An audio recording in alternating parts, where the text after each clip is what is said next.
Well, hello, beautiful people.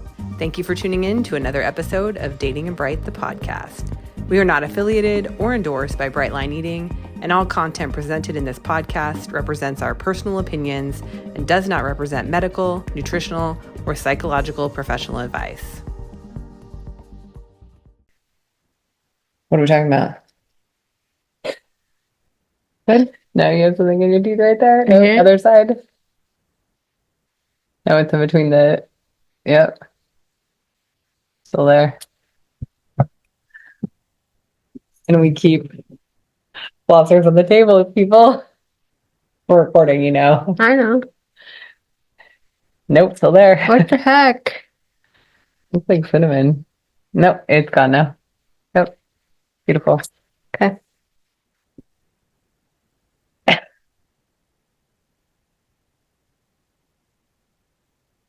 Okay. You ready for this? I'm ready. Maintenance. Here we come.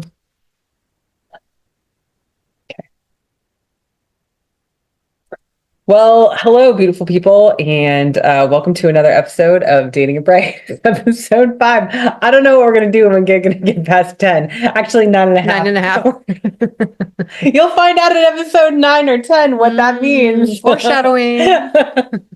That's so funny. I don't know what we're going to do. I guess we've got 20 fingers. 19 and a half. Okay, sorry.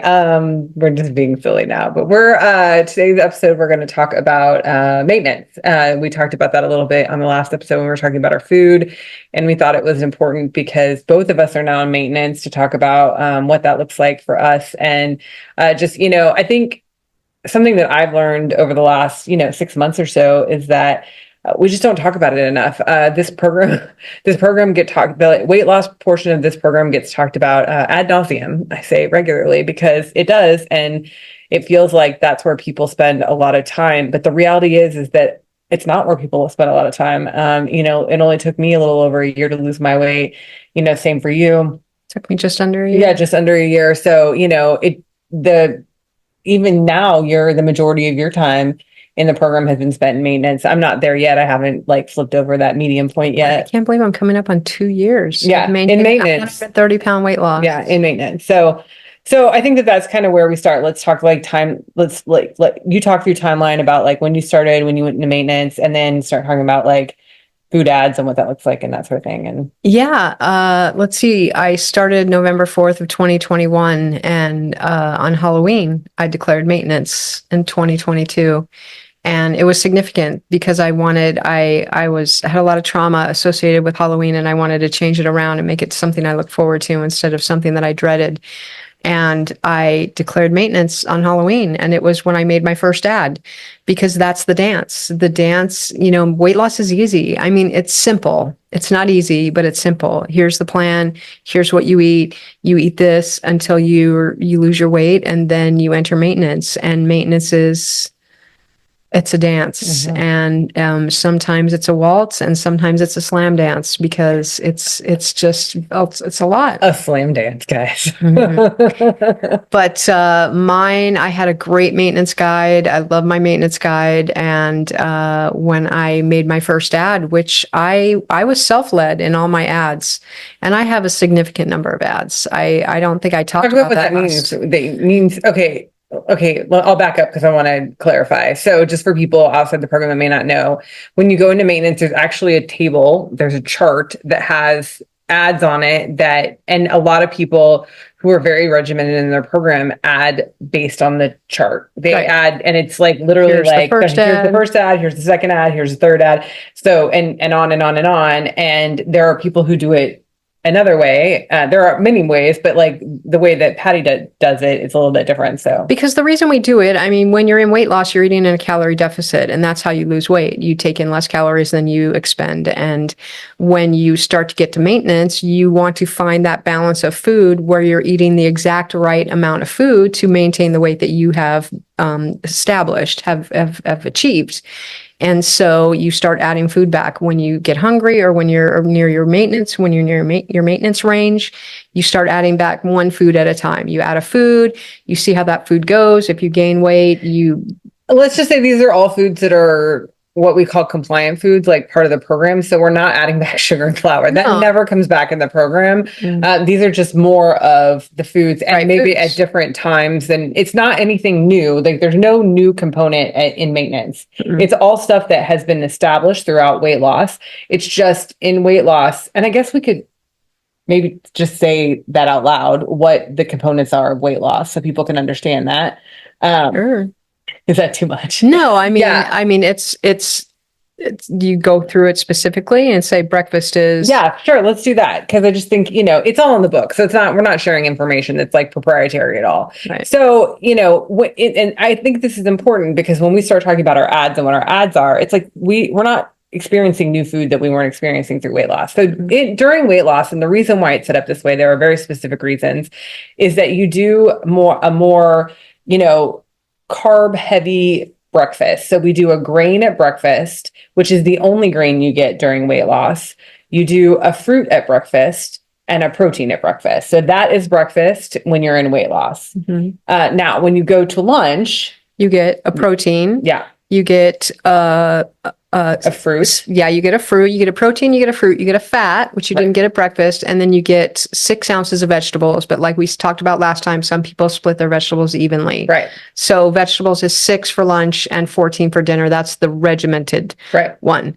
But that's it. A protein, a fruit, a fat, and vegetables for Right. lunch. And then for dinner, It's a protein and vegetables, normally a larger portion of vegetables, which is why, a lot of people can sustain not having anything else at dinner. So you get you get a small, you get your regular size protein, and then you get a large amount of vegetables and a fat at dinner. So those are the components that you get. And those are, when we talk about ads, we're talking about adding a component of one of those things, and it just gets added to different times of the day. And so, like I said, I think that it's what I realized, because I struggled with diabetes, type 2 diabetes before I started, is that by loading the fruit and the grain and those sorts of things at the beginning of the day, it actually helps you sustain your blood sugar normalize your blood sugar as you're dealing with the diabetic, blood sugar, glucose monitoring, that sort of thing. I will say, now that I'm in a bright body and I no longer have diabetes,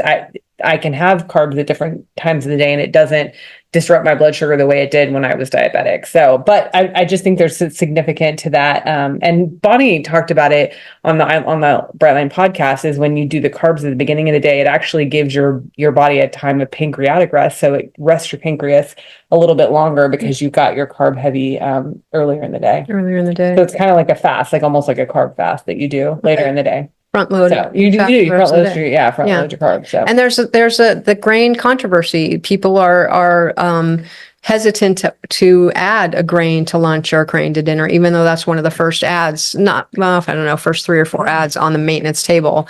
But back to my maintenance journey, I knew what my first ad was going to be, and I knew months before maintenance what it was going to be. As a mathematician, it was very clear to me that lunch and dinner were very similar, except that you get a fruit at lunch and you don't get a fruit at dinner. And the way I ate my food was very, lunch was different than dinner, obviously, but that bothered me. Plus, I treated my lunch as a dessert, and I don't call it dessert, but I eat it at the end of my meal, because that is the only sweet that we get, is our fruit. That is our sweet, and I eat it at the end of my meal. And I wanted a fruit at dinner, and that's what I didn't care what anyone told me. It didn't matter where, and it does come up on the chart, I think the 7th or 8th ad, very low, very low on there, but I don't, tell me whatever you want. I was adding a fruit to dinner because I wanted that symmetry of lunch and dinner being the same.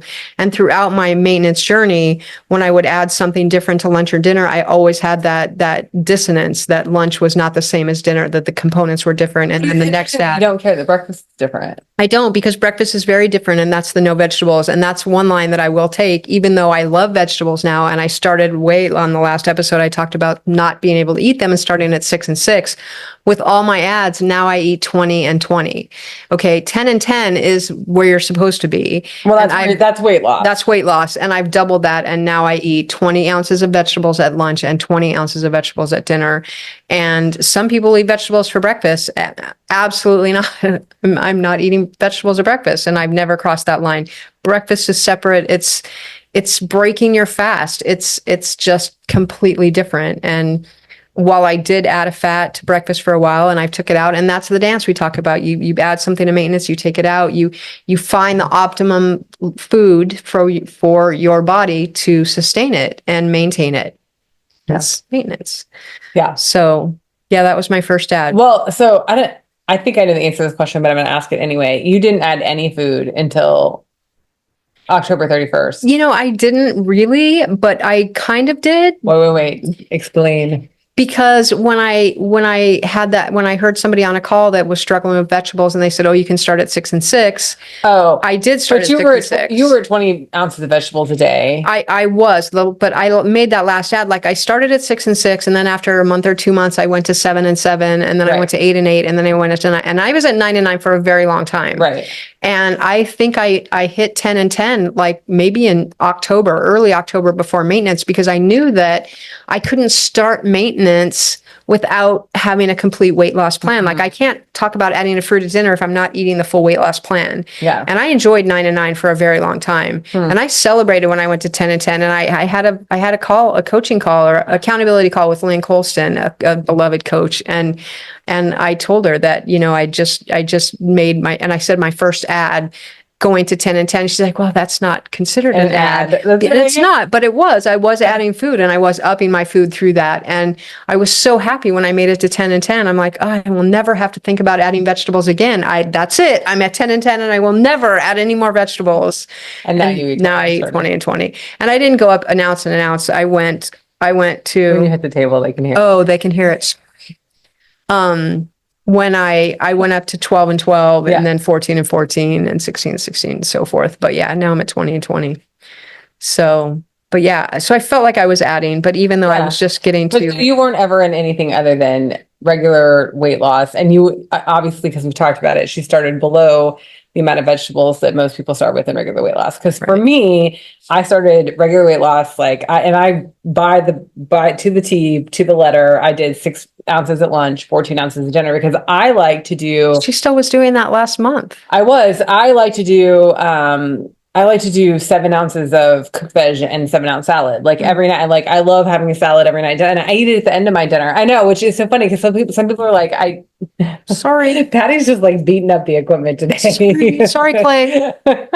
Anyway, but yeah, so I would do that. That's how I would eat my vegetables, and I only did 6 ounces of vegetables. Yeah, until that was my last ad, was evening up my vegetables, 14 and 14. So now I do 14 at lunch and 14 at dinner. But I will say this is that I started adding food before I declared maintenance. You went to Enhanced Protein at first, right? So I went on a coaching call, and I don't remember which one was with Joanne and one was with Lynn, and I can't remember the order, but whoever I talked to first, my problem was I was having really extreme hunger after hikes. So I was hiking almost every weekend because that was in 2023 and I was trying to do 365 miles that year of hiking, and which I didn't make, but that's okay because spoiler, we're 2025, we're going to set the goal and do it. We're going to make 365 That's miles. a new episode. That is a new episode. It should be. Our hiking episode. We'll talk about it when we get started next year. So we're not starting until 2025. But anyway, so I was getting really hungry the days after I was hiking. So I went on a call and I said, you know, what do I need to do? And they were like, oh, well, you can up your protein at breakfast and lunch the days of your hikes to help you with hunger. And I was like, okay, this is great. And so I did that, and I did it for a couple of months. And the interesting thing is like, I have a history of exercise bulimia. And so for those what is exercise bulimia? That don't know what that is, basically it is the negotiation of exercise to food. And so you would exercise more to get more food, and that's what I would do, or exercise. I never did that. Yeah, and so we've talked on the Brightline. Bonnie and I talk about this because we spent many years doing this together. Is that like we would sit there with our like tap and track like apps, like calculate how much food can I have if I do this much exercise and da da. So like. It's a sickness, which is why I can't do the calorie tracking apps either. Like every once in a while I'll throw my food in just to look at like macros. But besides that, like I can't do the calorie tracking apps because they just make me nutty. And it's what's been so freeing about this program. That's a whole nother story. But I did do a protein. It was I think it was half a protein at breakfast and a full protein at lunch. I did that. just on hike days. And then my hunger came back even after doing that. And I went on another call and that was coached to just go ahead and do that. We'll go to Just enhanced regular protein. So it used to be men's and women's, and thankfully they switched that to regular and enhanced protein. So the protein portion for a regular, for the regular weight loss is a 4-ounce protein portion. If it's if it's an animal meat, it changes when it goes to, beans and other things. Plant-based, yeah. But that just for simplicity, we'll call it 4 ounces. And then when you go to enhanced, it's a 6-ounce portion. And so what I chose to do is the 6 ounces at breakfast and then 8 ounces at lunch and 4 ounces at dinner. So in essence, I was doing enhanced protein. I wasn't adding anything. Yeah, I wasn't adding anything to dinner. I just had a double portion of protein at lunch, which interestingly enough, I still do today. I haven't changed that at all. Because I don't know. Be hungry for more protein. You talk about that a lot. I do talk. So this is the interesting thing is that like for me, it's always been protein when we talk. I mean, and I've added other things into my program, but like when we've talked about like what I was craving and when I declared maintenance, because that's a Patty and I story is that we were, this was before she moved here and we were talking about it on the phone and I was like, okay, like I'm going to do an ad because I had gotten down to a weight that I was like, okay, well, this could be it. And, I was within like, I think it was within like 15 pounds of goal. And I had gotten a maintenance guide and we started talking and she's like, well, the rapidity that you're losing weight, you should probably start adding. And so I made the ad before I hit goal. And then it was like, Patty's like, well, are you declaring maintenance? And I was like, well, how can I declare maintenance? I'm not at my goal weight.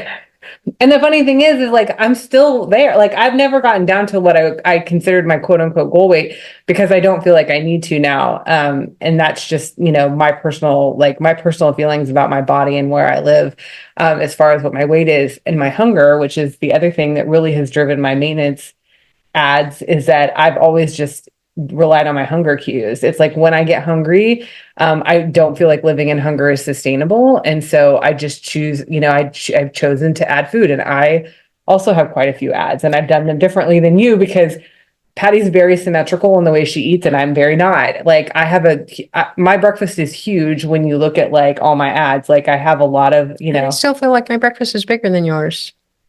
You just eat it differently than me, I think. I guess I do. But Yeah. that's my whole stance with maintenance is, and especially when I asked her if she declared maintenance, like when you make that ad, you're starting the dance. Like that is the dance of saying, okay, I'm not on weight loss anymore. So I'm going to do this thing where I'm adding and tracking And I looking at you, but I can also understand why other people would struggle. And I did a little bit too, because I think that was my hesitancy is it's like, but I haven't hit my goal range. Like I haven't hit the weight. So like, how can I declare myself in maintenance? And I started a maintenance study group.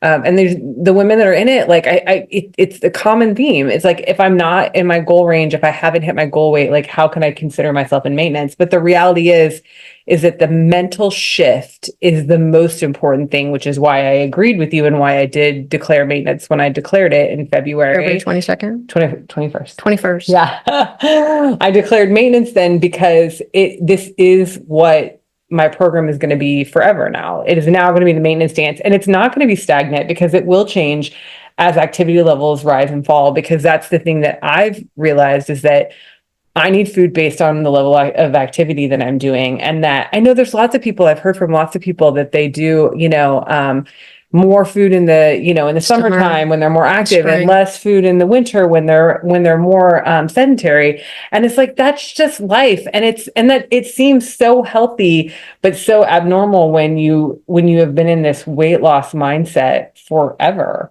Like when you've never been in a mindset where you're like, oh, I just have to maintain. I don't have to lose weight anymore. So like, I just need to eat the food I need to eat to live my life. So, and I'm not willing to be hungry.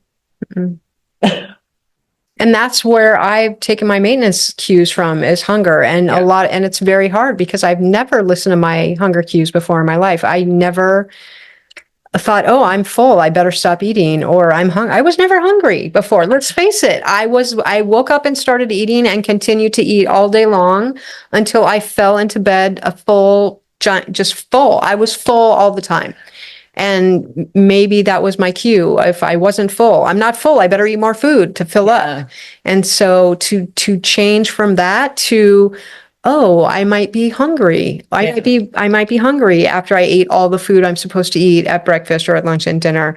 But my maintenance program was very self-led, and my guide gifted that to me, and I'm forever grateful for that.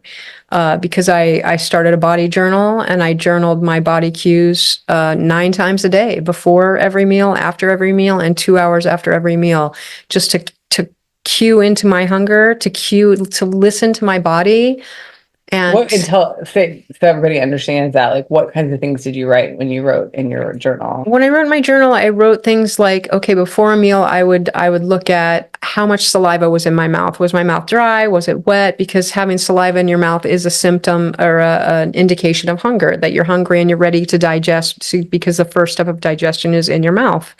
So the saliva levels, how empty did my stomach feel before a meal? Was it completely empty, which it usually was before breakfast, and almost completely empty before the other meals, which is what we're supposed to, Right. achieve in this program. What my limbs felt like. Were they heavy? Were they light? Were they tight? What did my abdominal cavity feel like? And then it came on later, because when I was actually having conversations with my guide, one time we had a meeting later than normal, because I usually I ate breakfast later, because I usually talk to her right after breakfast. And then one day I was having a late day, and I knew I needed to like spread out my food a little longer. So I was talking to her before I ate breakfast, and she's talking to me, and we're having this conversation, and I'm just like, oh my God, I'm hungry. I need food. And I didn't hear a word she said. And I came right out and said that, this is a great conversation, but I am not hearing a word you said, because all I can think about is food. And she's like, oh my God, that's amazing. That's wonderful. And I said, what? Why? Because I'm not listening to you? How rude of me to do that. She's like, no, concentration level is a hunger cue for you. If you cannot concentrate, and so I started tracking what is my concentration level. And then I had a coaching call with Joanne Campbell Rice as well.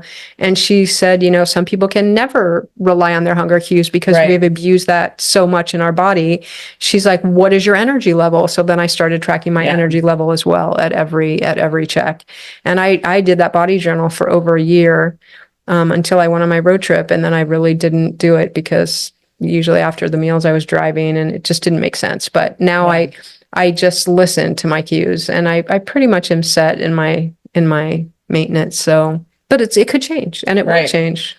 Yeah. And I think for me, I think I can rely on my hunger cues. I think I just, what I didn't like was I would start to feel weak and lightheaded and that sort of thing. And again, a lot of people don't do this, but I went into maintenance active. So I had started Pilates at the beginning of the, So, Patty's pointing at herself and shaking her head no, for those that are listening and not watching, is that she wasn't active when she went into maintenance. Whereas I was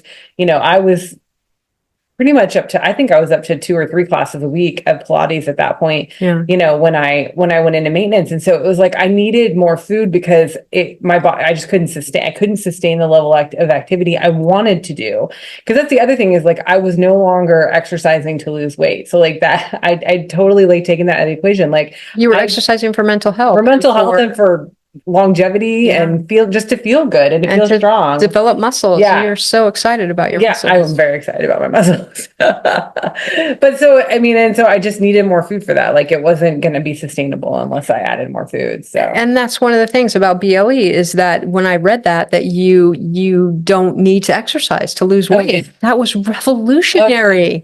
Like, what? Because like I tease people when they're like, oh, there's this new weight loss book. I'm like, oh, you want a weight loss book? Here, I'll write a book for you. Eat less, move more.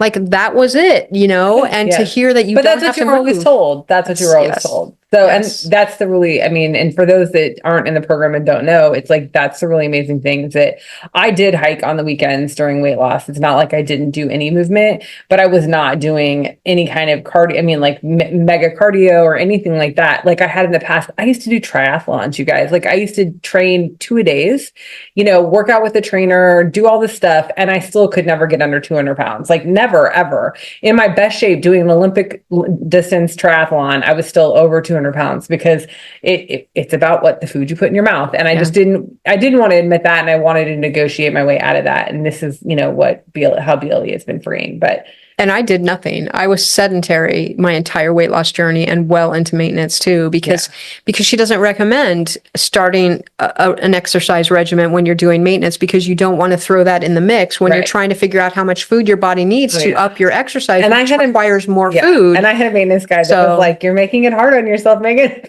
by exercising. But at that point, I didn't care because I just wanted to move my body. And I think and that you wanted the food enough to sustain that movement. I did for sure. So, Yeah. but yeah, that was a really interesting thing, is that I was told that like, not to do it. Like my maintenance guide was not saying don't exercise. Just She was just making it saying, harder. you're making it harder on yourself. She's like, this is going to be the road is going to be harder. And she wasn't wrong. I Mhm. mean, there was definitely some dicey moments of white knuckling of like, okay, I'm not sure I'm going to make it to my next meal because I'm so hungry and I feel so, so horrible because I just wasn't consuming enough calories. So, Yeah. okay. Do you want to go through all your ads real quick before we end? Yeah. Okay. We're going to go through our ads. So if you don't want to hear this, turn us off right now. Yeah. And it was a great episode if you're leaving us now. But so what a normal breakfast is: 1 protein, 1 fruit, and 1 grain. Right. And so now I have 3 proteins and a grain and a half and 1 fruit. Yeah. And I had a fat in there, but I took that out. Yeah. So yeah. So I front load my proteins. Yeah. So I do for breakfast, I do 2.5 proteins. I do a fat and a grain and a fruit. So I guess I do have less food than you. I just, Yeah. Half and I a protein kind of, and half a grain. Yeah. And I do nuts and nut butter at breakfast, which Which I don't. she doesn't. That do. was, I had a fat in there and I used nut butter and I took that out. Yeah. So Which is why my breakfast looks smaller than hers, but it's probably calorically a little more dense. maybe. Anyway. Okay. So on to lunch. Yes, on to lunch. A regular lunch is a protein, a fat, a fruit, and 6, well, we'll say 10. vegetable, We'll say, 10 ounces of vegetable. And what do I have? Oh, We have people coming in the house, but we're going to finish up real quick. yes. And they will hear that or see it when they come in. But so I have 1 protein. I have 1 protein, Yeah, right? you I have have 1 protein. protein. I have 1 grain. I have 1 fruit, 1 fat, and 20 ounces of vegetables. So Yeah. double the amount of vegetables. And I do 2 proteins, a fat, a grain, a fruit, and 14 ounces of vegetables for lunch. So Yeah. And then dinner is a protein, a fat, a fruit, it's the exact same as and lunch for you. veggies. Yeah. No. A regular dinner is a protein, a fat, and veggies. Oh, right. Right. And it's the same for me. It's Yeah. a protein, a fat, a fruit, a grain, and 20 ounces yeah. of vegetables. So And I do 1 protein and a grain and a fat. And I do 14 ounces of veggies, but no fruit. at yeah. dinner. She doesn't do the fruit. So I don't do fruit at dinner, and I probably will never do fruit at dinner because And some sweets people was can't. never a thing for me. Sweets was never a thing for me. So And yeah, it was everything to me. I'd It rather was have everything. the salty grain. Yeah, she would. She would. So So that is our maintenance. In case anybody's interested, those are all our maintenance ads. So there's where we're at for 2 active people who have been doing BLE for quite a long time. Yeah. So that's it. okay, anything else? Sorry, people just came in our house, and so we're going to get off now. But thank you guys so much for joining. And Yes. we will, And we'll see you for next episode. absolutely. 2-hand episode. Yeah. We'll need 2 hands I'm like, for next episode. it'll be episode 6. That's right. Hi guys. Not awkward at all. We're done. No, fine. And that's the show. Thank you for tuning in. If you would like to contact us, you can email us at pattyandmegan@gmail.com or hit us up on any of our socials. Have a beautiful, bright day.